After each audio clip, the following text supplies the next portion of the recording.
Can we reverse the damage? Explore the harrowing effects of climate change. It's a wake-up call. Global emergency. Climate Tracker on WION World is One.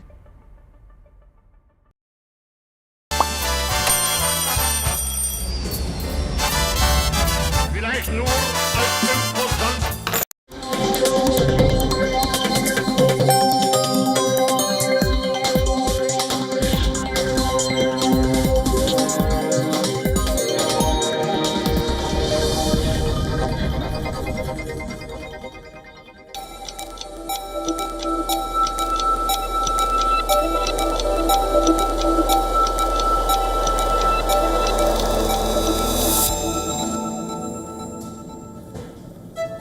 Hello and a very warm welcome. You're watching Gravitas. I'm Molly Gambhir. Let's get started.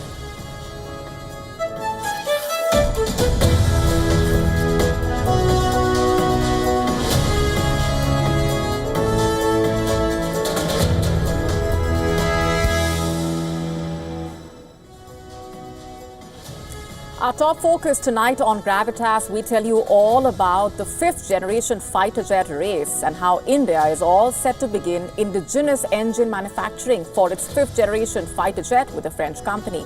That's coming up in just a bit. We also focus on the Russia-Ukraine war, where the fighting has intensified. And as Ukraine strikes Russia's oil lifeline, we get you the bigger implications. Also, a new report says that the US Director of National Intelligence issued a directive for all intelligence on the Russia-Ukraine peace talks to be kept secret from US allies. The head of Russia's State Nuclear Corporation has said Russia's nuclear shield needs to be strengthened due to colossal threats. We get you the complete story. The United Nations has officially declared a famine in Gaza. We tell you more about the situation on the ground. All this and more coming up.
India taking flight into the future, a game-changing fighter jet powered by engines built right here at home.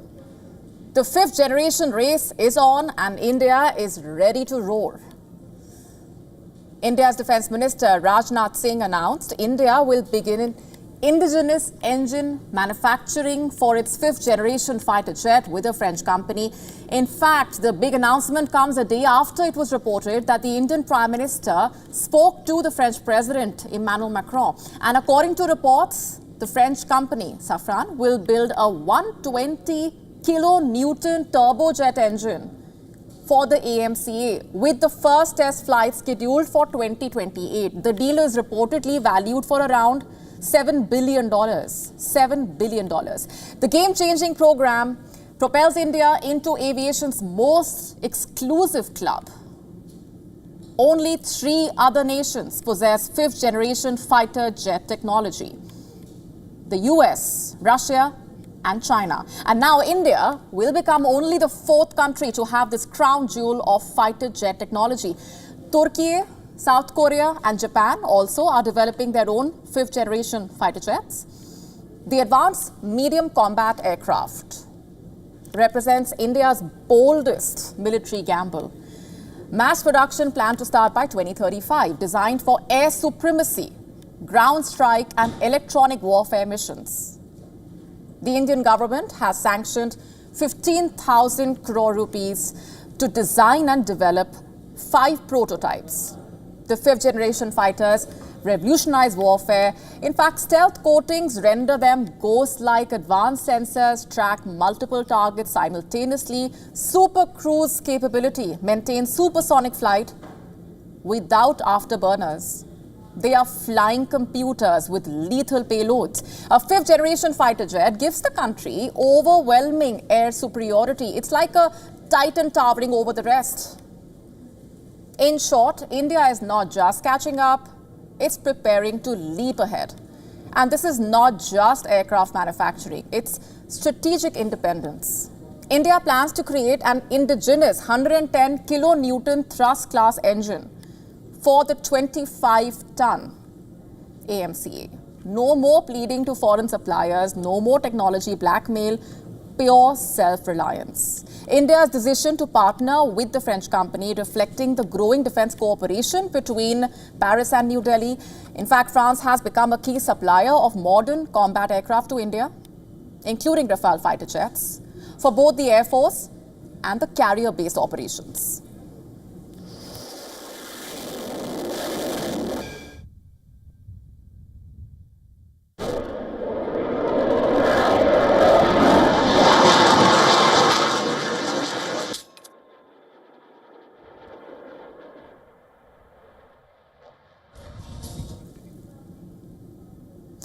France also plays a role in India's submarine fleet, which includes the Scorpion-class diesel-electric submarines built with French assistance. Defense analysts call this a tectonic shift.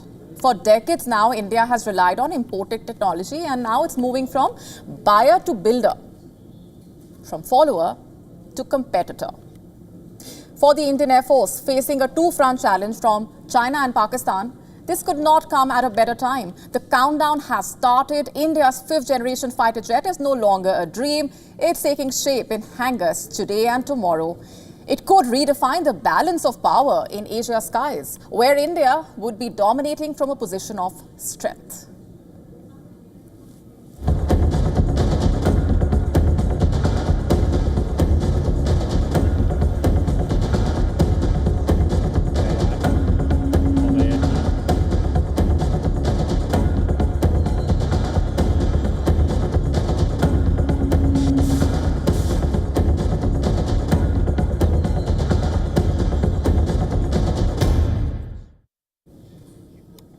Switching gears for now, US President Donald Trump may be pushing Ukraine and Russia to reach a peace deal as the war drags on.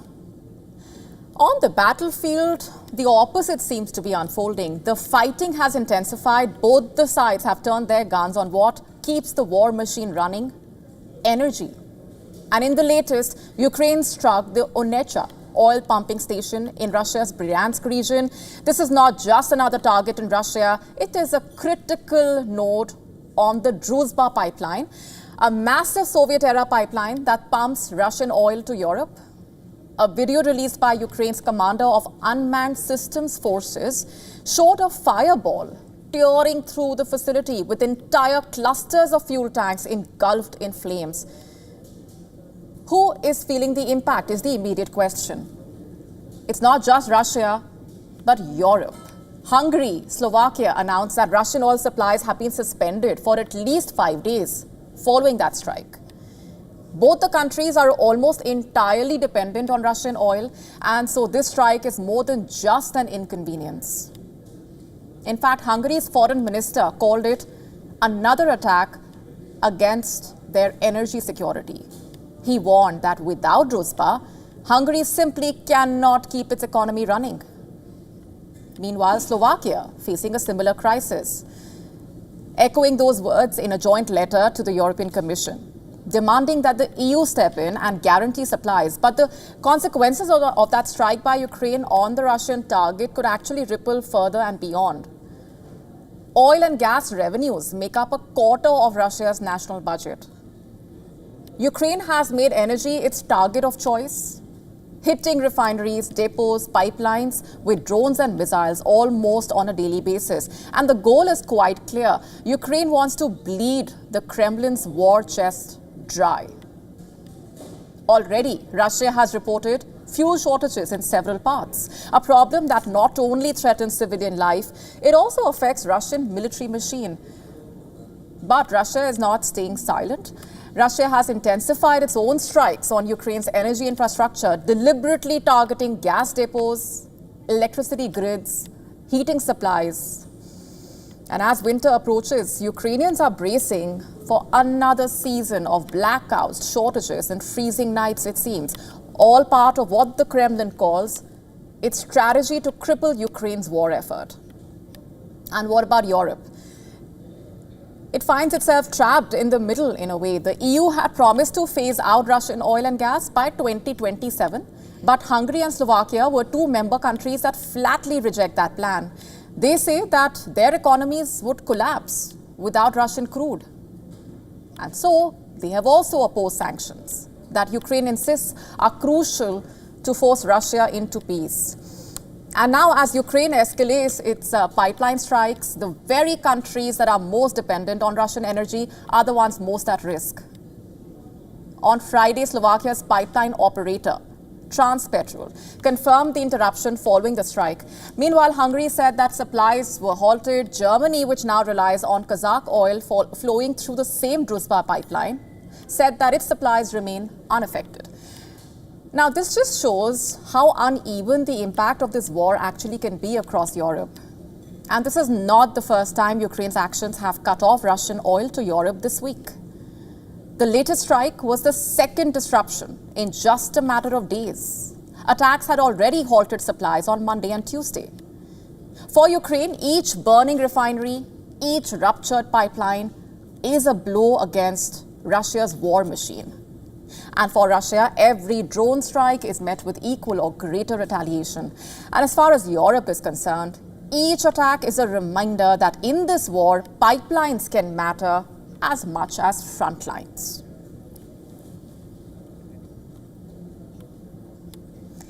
And the world is once again on the brink of a new arms race. With chilling echoes of the Cold War, Russia is declaring its need for a complete nuclear defense overhaul. The new plan is a nuclear shield for Russia. It is seen as a direct response to what Moscow calls colossal threats from a new and uncertain world order. Take a look.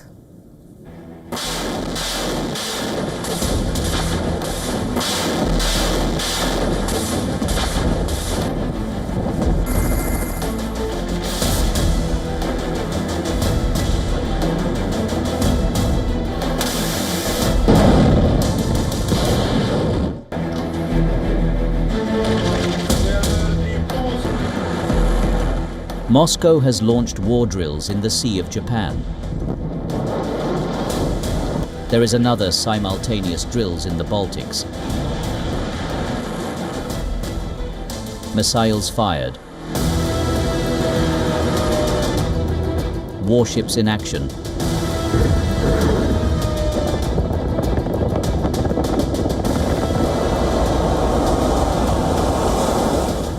Fighter jets roaring overhead. A display timed to prove that Russia can strike much beyond its borders.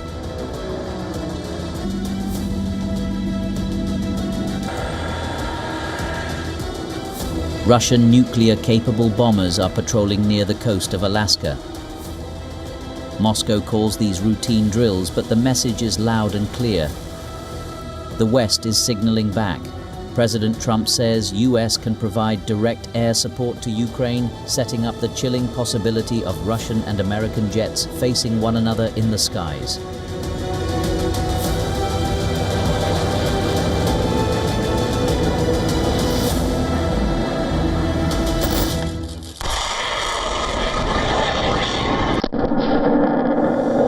Europe is busy with plans about sending its own troops into Ukraine, boots on the ground, a move Moscow has already warned would be unacceptable.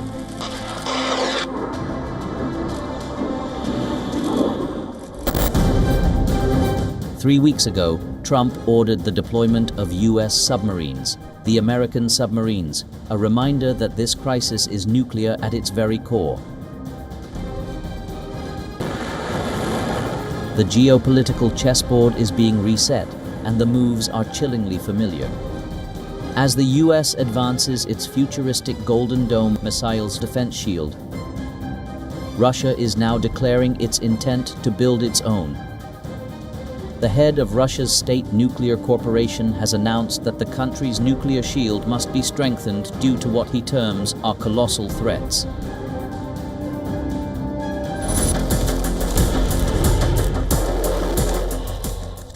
It is a move that signals a dangerous new chapter in the arms race, one driven by a profound sense of insecurity and mutual suspicion.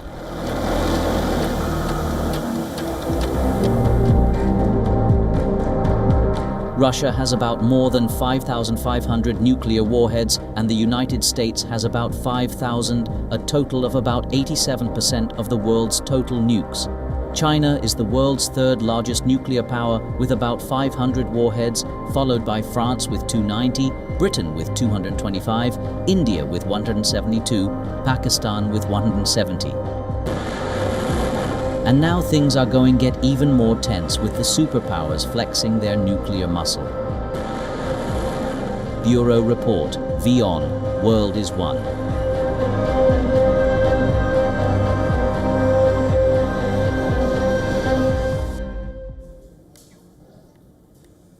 And even as the war in Ukraine rages on and as global leaders explore paths to peace, a new report says that the US Director of National Intelligence issued a directive weeks ago that orders that all intelligence on the Russia-Ukraine peace talks be kept secret from the US allies. You heard that right. According to CBS News, the memo dated July 20th instructed agencies not to share information with the Five Eyes Intelligence Alliance. And just for context here, that group includes the US, the UK, Canada, Australia, New Zealand. According to the news outlet, the directive classified all analysis on the peace negotiations as a term which means no foreign dissemination. Only information already public could be shared. Inside US agencies, the distribution was also reportedly restricted to those who created the intelligence.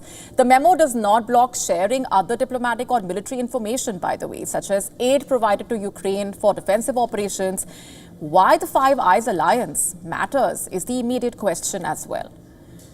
From America's standpoint, the alliance helps the US and allies share intelligence to better understand adversaries, coordinate policy, and also negotiate more effectively. In short, it's a way in which the US and its allies share a common intelligence picture, so they can coordinate their action, whether it is negotiating peace or planning military strategy. It is an alliance that started in 1946, after Winston Churchill spoke of the special relationship and the threat of the Iron Curtain. The US and the UK were the first to pool intelligence in secret. Later, Canada, Australia, and New Zealand joined the grouping, forming the Five-Nation Network, a network still active today. Now, if the reports are true and if the US is actually trying to hide information from its allies, what does that tell you? Is the US trying to control its narrative? According to CBS News, some former US officials have warned that such a directive could undermine the allies' trust. Limiting information could even weaken the alliance, perhaps. Experts further saying that the Five Eyes partners often have unique intelligence sources, especially when it comes to Russia. And so shutting them out could also affect US's own assessments. And so while the dust settles on this report, and as analysts take time to study and process what all of this means, one thing seems to be clear, if it wasn't obvious earlier: how the Western front on Ukraine, the unity they boasted about earlier, is under serious strain. Shifting focus for now, children digging through rubble for scraps, mothers trading a piece of bread as if it were gold, long lines, desperate eyes and faces, empty hands reaching out for food that hardly comes. This is not a war zone image from history books. This is Gaza today.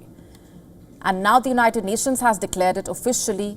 Famine has arrived. Britain's Foreign Secretary, in fact, calling it a moral outrage and a man-made catastrophe. But Israel is in denial mode.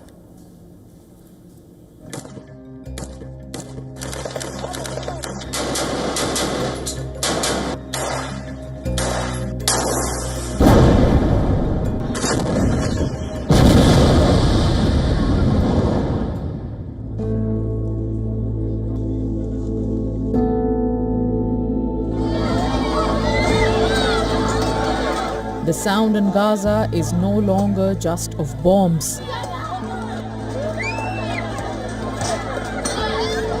It's the growing scream of hunger. Families crowd around aid trucks, rushing, clawing, begging for a handful of rice or a torn sack of flour. A single bag of bread sparks chaos. Children cry in the dust and parents weep as they ration crumbs of food. Famine has officially been declared in Gaza. The United Nations says it is the worst humanitarian collapse in decades, something the entire world should be ashamed of. It is a famine in 2025, a 21st century famine, watched over by drones and the most advanced military technology in history. It is a famine openly promoted by some Israeli leaders as a weapon of war. It is a famine on all of our watch. Everyone owns this. The Gaza famine is the world's famine. The IPC report says that over 500,000 people in the Gaza Strip are facing catastrophic conditions characterized by starvation, destitution, and death. The UN-backed body says that by the end of September, it expects 614,000 people to be facing the same condition. But Israel flatly rejects the declaration. Officials insist food is entering Gaza and accuse the United Nations of exaggeration. But for families on the ground, that claim rings hollow. Global outrage is mounting. From Washington to Paris, leaders are condemning Israel's blockade and demanding unfettered humanitarian access.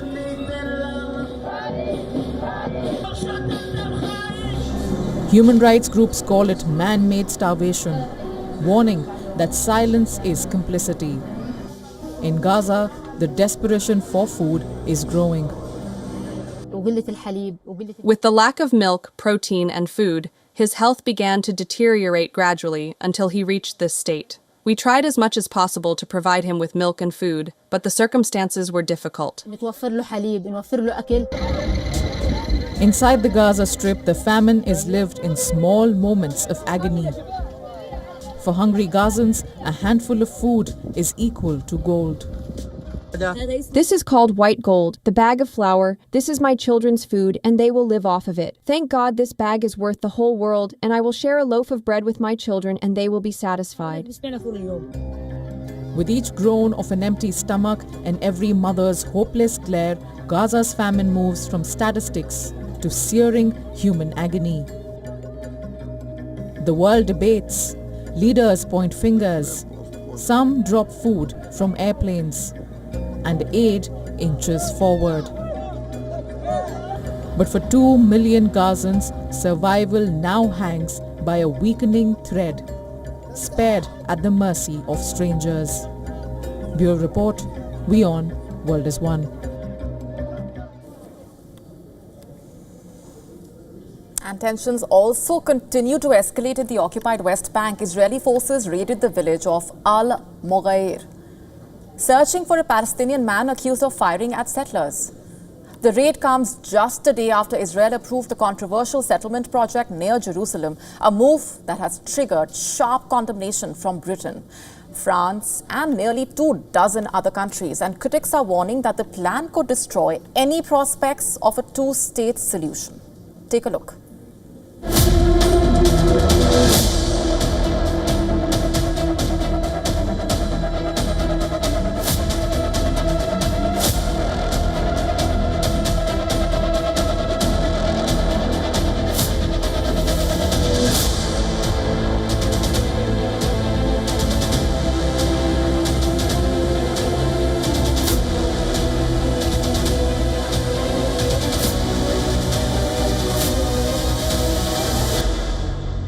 Place fixed up physically.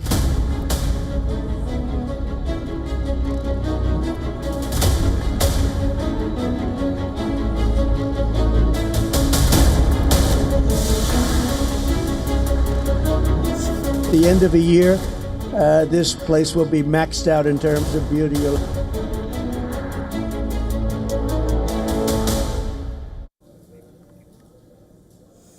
Another day in America, and US President Donald Trump has got a new thing to boast about, it seems. This time, it's his knowledge about grass. During a photo op with National Guard troops in Washington, D.C., Donald Trump spoke about beautifying the country's capital city and made a bizarre claim that he happens to know more about grass than any human being anywhere in the world. Talking about grass, Trump made a reference to the number of golf courses he owns across the world. Expanding on that thought, Trump also spoke about his plans when it comes to renovating DC parks with brand new, beautiful grass. And if that's not all, Trump's claim that grass too has a life seems to have taken the cake. Take a listen in. So we're going to be rebuilding all of your parks, and it's going to happen fast. It's going to go up like a miracle. So you do the job on safety, and I'll get this place fixed up physically, and we're going to be so proud of it at the end of 6 months. But let's say at the end of a year, this place will be maxed out in terms of beauty. And this soon became fodder for the netizens, left sections of the audience in splits, with some even criticizing Donald Trump for making unfounded claims about his grass expertise, so-called grass expertise. This is also not the first time that Trump had claimed to have expertise on a particular matter. In the past, Trump has claimed that he holds expertise on an array of things. A week ago, Trump weighed on reclassifying marijuana as a less dangerous drug. Trump further deliberated on it, saying that it was a rather complicated subject, giving out the impression that he seems to be acutely aware of all kinds of grass, quite literally. That's not all. Trump even boasted about his expertise on how he knows about the subject more than anyone. In early 2000s, Trump said similar things about campaign finance, TV ratings. In November 2015, Trump made claims about the terrorist outfit ISIS. Very same year, Trump made claims of knowing more about social media and courts more than any human being. And the following year, Trump made similar claims about lawsuits and about understanding politicians, visa system, trade, taxes, renewable system better than anyone else. In 2018, Trump boasted that he knows about the economy better than the Federal Reserve. In fact, about technology as well. Not just that, in 2019, Trump said he knows more about drones and more about drone technology and every form of safety that is out there. The list goes on.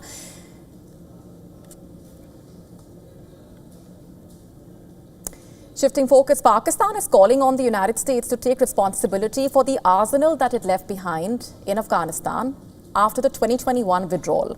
And according to the report published in The Economist, Islamabad wants the US to buy back the massive stockpile of American weapons that it claims are circulating in Afghanistan's black market. It argues that these weapons are used in fueling violence in Pakistan and threaten the national security, with the military spokesman saying that everything is available to the highest bidder in Afghanistan. Authorities in Pakistan claim that these American-made weapons were used in the deadly March 11 bombing of the Jafar Express train. According to a report by the Special Inspector General for Afghanistan Reconstruction, around 250,000 firearms and more than 18,000 night vision systems were left behind by the United States after their withdrawal from the country in 2021. Over $7 billion in US-supplied military equipment still in the country when the Taliban took control. In February, US President Donald Trump called for the return of these military weapons. He said, and I'm quoting here, "We left billions, tens of billions of dollars worth of equipment behind, all the top-of-the-line stuff. I think we should get that equipment back." The Economist is also reporting that Pakistan wants the US to step up support with intelligence sharing and military equipment.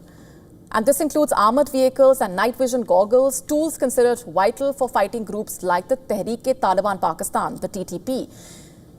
In fact, Islamabad is stepping up cooperation with the West against a shared enemy, which is the Islamic State Khorasan province, ISKP, with an estimated 4,000 to 6,000 fighters, including Tajiks, Uzbeks, Turks. ISKP continues to stage attacks across Afghanistan and Pakistan and is seen as one of the world's most dangerous jihadist networks. In North Korea's capital, Kim Jong-un presided over a rather emotional ceremony honoring soldiers killed while fighting for Russia in Ukraine. Take a look at what happened.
As the AI race heats up, Meta, the parent company of Facebook, has signed a massive cloud computing deal with Google worth more than $10 billion over the course of 6 years. This deal will reportedly include Meta using Google data center servers, storage, networking, other services. Meta has long been a rival to Google in online advertising, but now with the AI boom, the entire landscape has shifted. And sometimes rivals have to turn into collaborators. Remember, the Meta chief executive has embarked on a major AI spending spree, poaching top researchers with big pay packages from rival firms like OpenAI and Apple. And as Mark Zuckerberg builds a team to pursue what he calls AI superintelligence, Meta is also locked in a bitter rivalry with other tech giants as they invest heavily in AI. Meta has reported robust second quarter financial results and significantly increased its capital expenditures to $17 billion in the quarter, primarily for AI infrastructure investments. And the deal with Meta is among the biggest in the 17-year history of Google's cloud unit. Google is also no small player, of course. According to the company's recent earnings report, the Google parent Alphabet's cloud computing business was on pace to bring in $50 billion over the course of the year. The tech giant is now clearly aiming to challenge Amazon and Microsoft for dominance in cloud infrastructure. So naturally, high-profile deals like this one help bolster its position. But truly, what's at the heart of this deal is the new reality. AI is the new oil, and its development is the future. But it's also computationally intensive, expensive, highly competitive.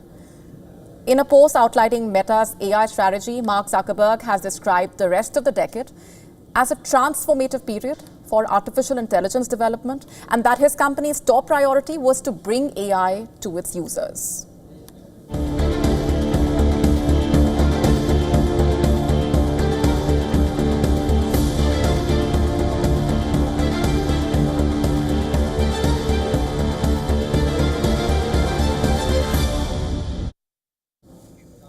In what can be called a major crackdown on cybercrime networks, Nigeria has deported 50 Chinese nationals and 1 Tunisian convicted of cyber terrorism and internet fraud. According to a statement by the country's Economic and Financial Crimes Commission, the clampdown was first launched on the 15th of August, and since then, over 100 people have been deported and more deportations are scheduled in the coming days.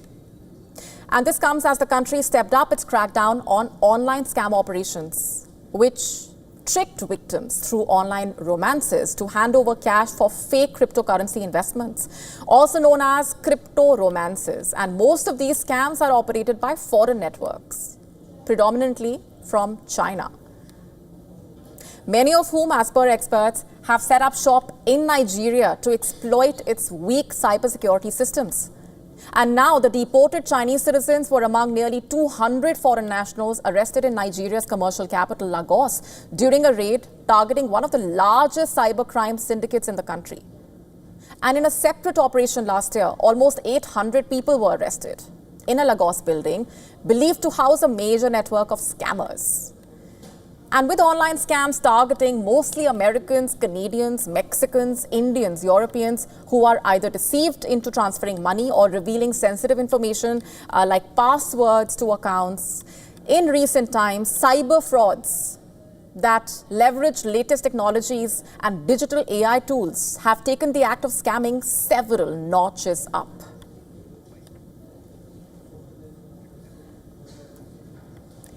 A federal judge has prohibited state and federal officials from bringing new detainees to the Alligator Alcatraz Detention Center. The court also ordered much of the site to be dismantled, effectively shuttering the facility. The state has been asked to begin dismantling elements of the facility, including temporary fencing, lighting fixtures, generators, among other equipment, within 60 days. Early this month itself, Williams had ordered further construction at the center to be temporarily halted. Florida's government swiftly announced it would appeal the decision. The detention center was hastily assembled in just 8 days in June with bunk beds, wire cages, large white tents at an abandoned airfield in Florida's wetlands, home to a large population of alligators. President Donald Trump, who has vowed to deport millions of undocumented migrants, visited the center last month, boasting about the harsh conditions and also joking that the reptilian predators will serve as guards. The new ruling on Thursday by the district judge comes after a lawsuit filed against the Trump administration by Friends of the Everglades and the Center for Biological Diversity.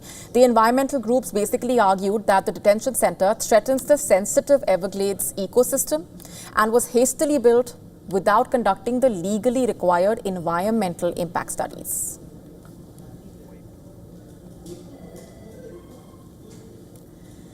Tech billionaire Elon Musk finds himself at the center of a rather heated storm, this time not over rockets or Tesla cars, but his own AI creation.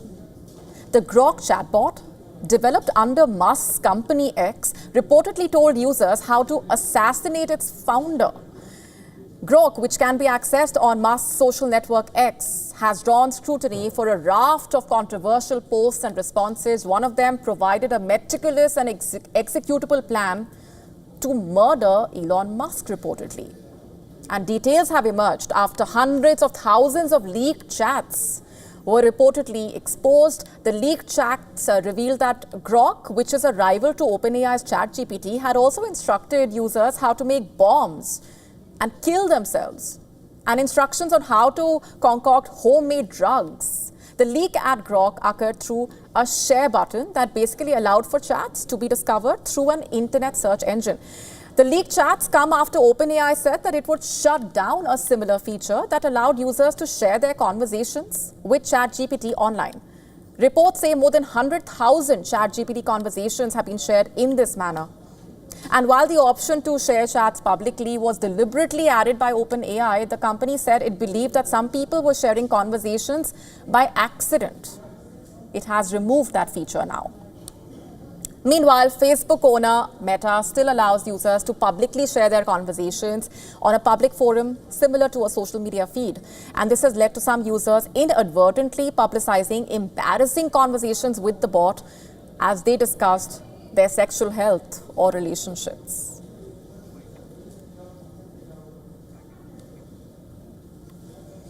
The greatest mystery in our skies just got stranger. Howard's top scientists saying it could be a nuclear-powered alien craft. An object zooming through our solar system is challenging notions of scientists and sparking a heated debate. Are we facing our first interstellar visitors? More in this detailed report.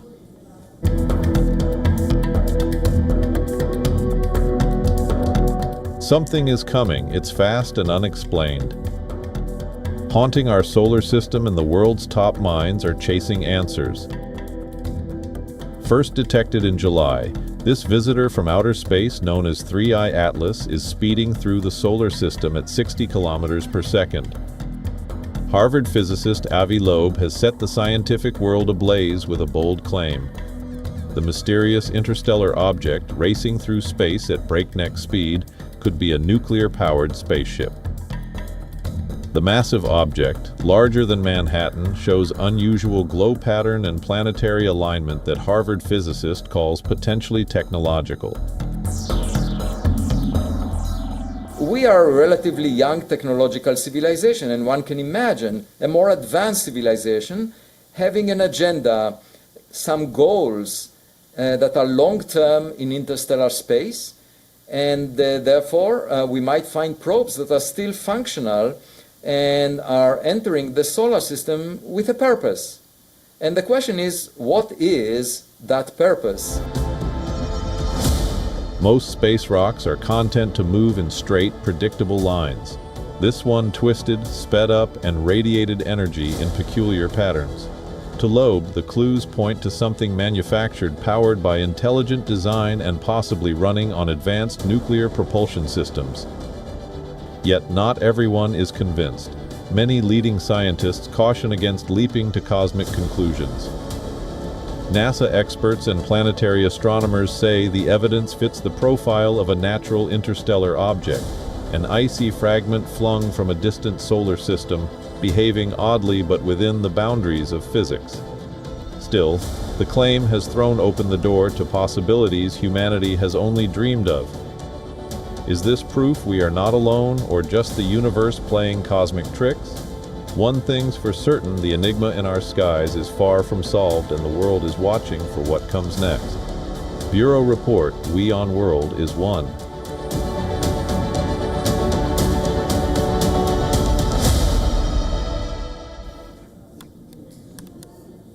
Not cancer, not car accidents, not suicide reportedly. Fentanyl is one of the key reasons behind the death of middle-aged people in the United States.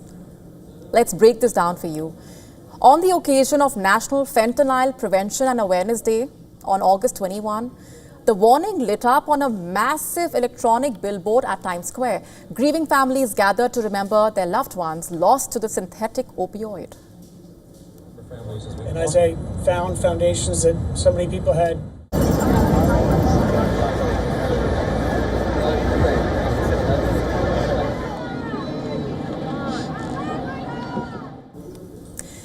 According to the U.S. Centers for Disease Control and Prevention, fentanyl is a synthetic opioid about 50 times more potent than heroin and 100 times stronger than morphine. Although medically legitimate for severe pain management and anesthesia, it is the illegally produced fentanyl that's causing a global crisis. Illegal fentanyl is frequently mixed into other drugs like heroin, cocaine, leading to accidental overdoses and deaths. Even a small amount of illegal fentanyl, as little as 2 milligrams, can be fatal. This is my son, Jabari. He died of fentanyl poison, fentanyl-laced marijuana, May 29, 2020. Now, every day we miss him. I knew nothing about fentanyl. We knew nothing about fentanyl until we got that call, you know. We have to act fast to prevent this from happening to other parents. How can one puff kill you? Illegal fentanyl is prevalent in fake pills and other drugs and is the leading killer in the United States for the 18 to 45 age group. In fact, children under 14 are dying of fentanyl poisoning at a rate faster than any other age group. However, fentanyl overdose deaths declined in recent months. Overdose deaths are declining. We have gone from 112,919 American lives lost in 2023 to 84,076 in a 12-month period ending in October of 2024, a 25% decrease. This is the largest percentage decrease in the history of this ongoing opioid crisis. Women in Italy are outraged after the discovery of a private Facebook group where thousands of men had shared intimate photos of women without their consent, reportedly. The group, which translates basically to "my wife" in English, It had 32,000 members before being taken down from Facebook, reportedly. Screenshots taken before the removal of the group revealed photos of women in various states of undress, most of which were taken while they were asleep or during intimate moments. Reportedly, some of the comments below the images were horrific, to say the least. Absolutely disturbing, with some men expressing desires to rape or sexually abuse the women in the picture. And according to the local media reports, more than 1,000 people had reportedly alerted the Italian cyber police of the group's existence. Facebook's parent company, Meta, has said that it has taken down the group for violating its adult sexual exploitation policies. In a statement released by Meta, the company said, I'm quoting now, "We do not allow content that threatens or promotes sexual violence, sexual assault, or sexual exploitation on our platforms." The women in Italy, however, are not satisfied. They are demanding answers from Meta about how such a large group could operate undetected for this long, with many raising concern over whether shutting down the group might possibly lead to similar groups appearing elsewhere. And this incident has reignited public discussion and debate on online sexual harassment and the distribution of revenge porn, both of which are illegal in Italy. It has also been compared to the case of Dominique Tellico, the French man, remember, who was sentenced to 20 years in prison for drugging and abusing his then wife and inviting others to rape her. Both cases reveal a similar disturbing pattern, one in which a man believes that he can control his wife and use sexuality as a means of oppression.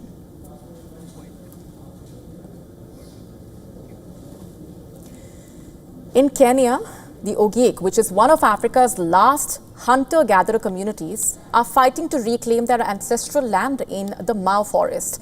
For generations now, they lived and thrived there, but were expelled in the name of conservation. And now elders and activists are saying eviction has left them landless, struggling to survive, and cut off from their cultural roots. With court battles ongoing and the government promising talks, the Ogiek insist that they will accept nothing less than their ancestral land back.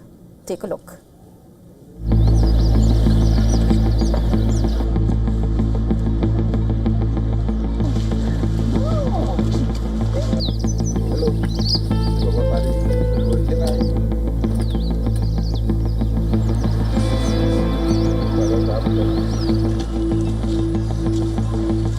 When I come here, I feel that I'm so sad. Tears are coming out of my eyes when I feel this.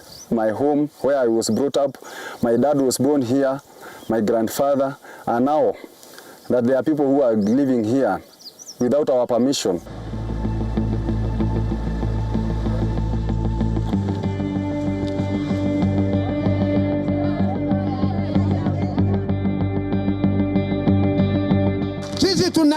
All we need is community land. We don't need schemes, neither do we need subdivided land. We need a community land under one title deed, so that our future generations will find land because we don't need land that can be resold.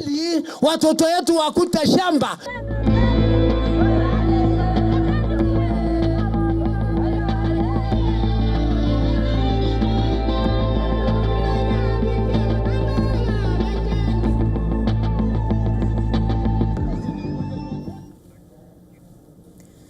Over the past 2 decades, few things have evolved faster than a smartphone.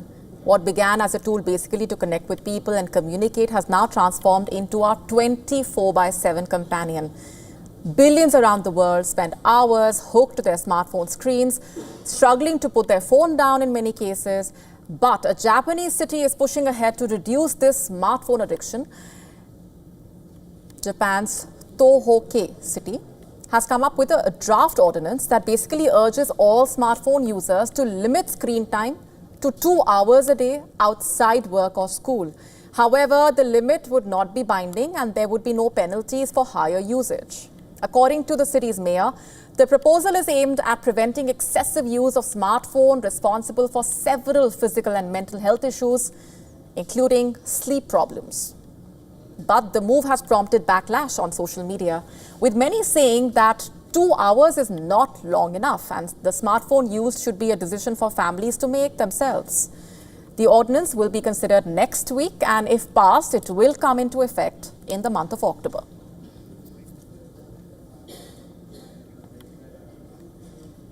Since the pandemic, luxury fashion seemed untouchable in a way, a world of rising demand, consumers willing to spend despite the rising prices, and record profits.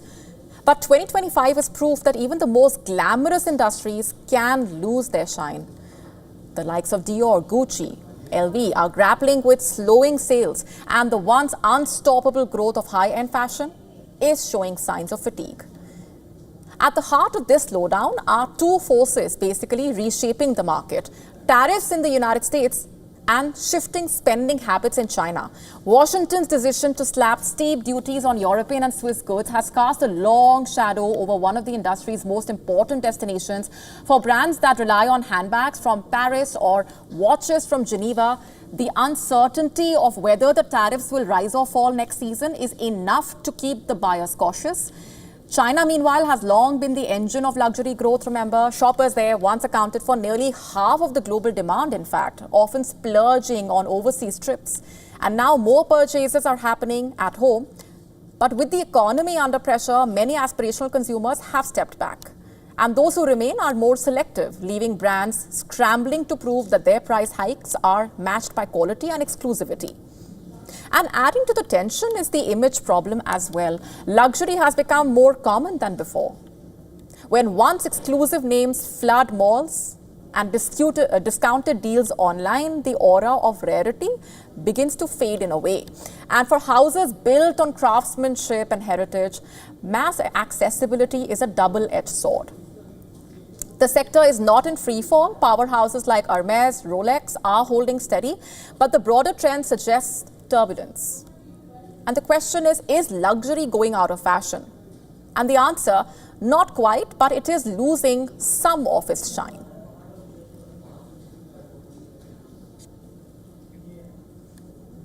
China could be moving closer to making its own AI chips. Hangzhou-based AI startup DeepSeek has hinted that China will soon have homegrown next-generation chips for AI stacking. And this could be China's answer to the US chip export bans and a huge step forward towards a fully self-sufficient AI stack. DeepSeek dropped a teaser of the AI chip on its official WeChat account, saying its homegrown chips are designed to work with its new model and will be released soon. The launch date has not been announced as of now. The disclosure has fanned speculation, though, that China may have cracked the code to a fully domestic AI stack. DeepSeek has said that its model has been trained using the format, which is basically a system that could slash memory use by up to 75%. And if combined with China's own chips, such data formats could prove to be a major shift in hardware-software coordination. The development comes amid fresh concerns raised by Chinese authorities about security risks posed by US chips. According to officials, NVIDIA's H20 chips, which recently received US approval for sale to Chinese customers, could pose cybersecurity risks. And China has accused America of hiding tracking technology inside the H20 chips, a claim that NVIDIA has denied. NVIDIA has reportedly asked suppliers, including Samsung and Foxconn, to halt the production of the H20 chips. However, the company insists that the move has been made simply to manage market conditions. On that note, it's a wrap on this edition of Gravitas Tonight. This is me, Molly Gambhir, signing off, leaving you with Gravitas Worldview. Thanks for watching.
India's global voice, the channel that brings you the biggest stories from across the world through India's lens. Now available in more than 190 countries worldwide, because we believe that the world is one. Watch us in Africa, Europe, USA and Canada, South America, Asia Pacific, Middle East and North African regions. Also available on these digital platforms across the world. WION, World is One. From the bustling trading floors of Wall Street to the vibrant exchanges of Asian stock markets, WION breaks it down for you to make sense of what's happening, as we reveal the key factors behind events, strategic battles, and the game-changing business decisions that shape the world. We bring you all of this and more on World Business Watch. To bring the benefits of the Subhash Chandra Show to your educational institution, teachers and students, send an invitation to Juhi Jha at juhi@such.org.in.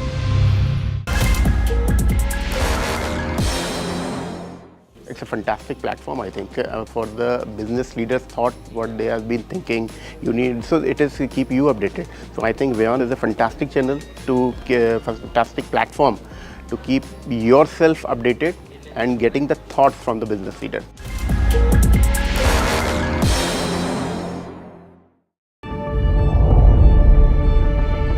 The Earth is sending distress signals. Wildfires, droughts, and melting glaciers. Can we reverse the damage? Explore the harrowing effects of climate change. It's a wake-up call. Global emergency. Climate Tracker on WION World is One.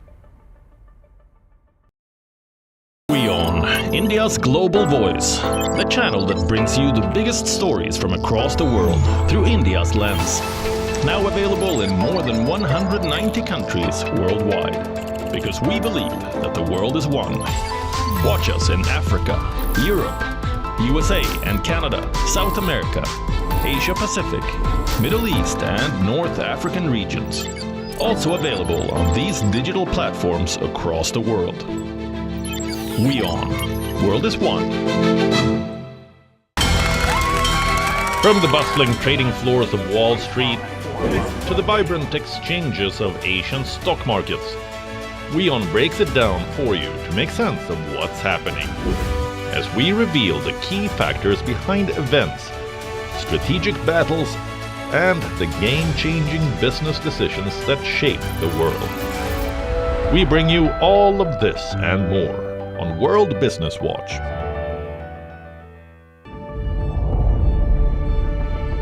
The Earth is sending distress signals. Wildfires, droughts, and melting glaciers. Can we reverse the damage?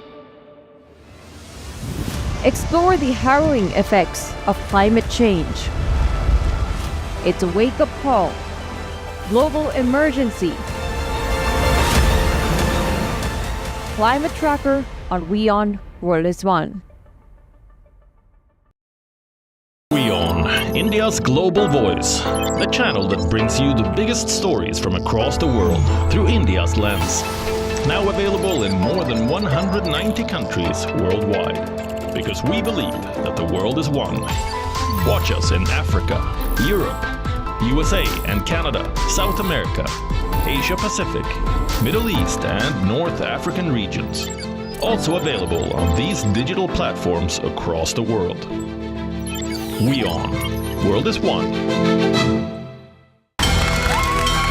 From the bustling trading floors of Wall Street to the vibrant exchanges of Asian stock markets, WION breaks it down for you to make sense of what's happening, as we reveal the key factors behind events, strategic battles, and the game-changing business decisions that shape the world. We bring you all of this and more on World Business Watch.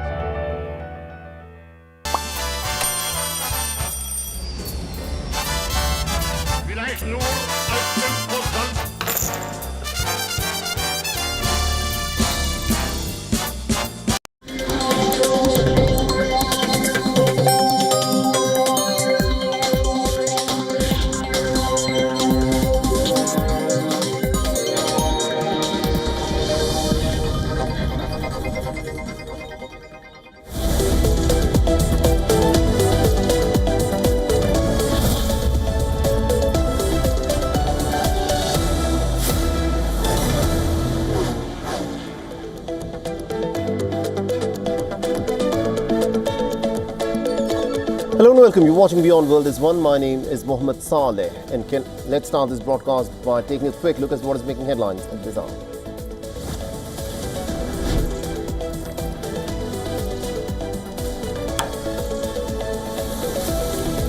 Now, Russia rules out an immediate meeting with Volodymyr Zelensky as diplomatic tensions with the Ukrainian president escalate, and US mediation efforts appear to have stalled.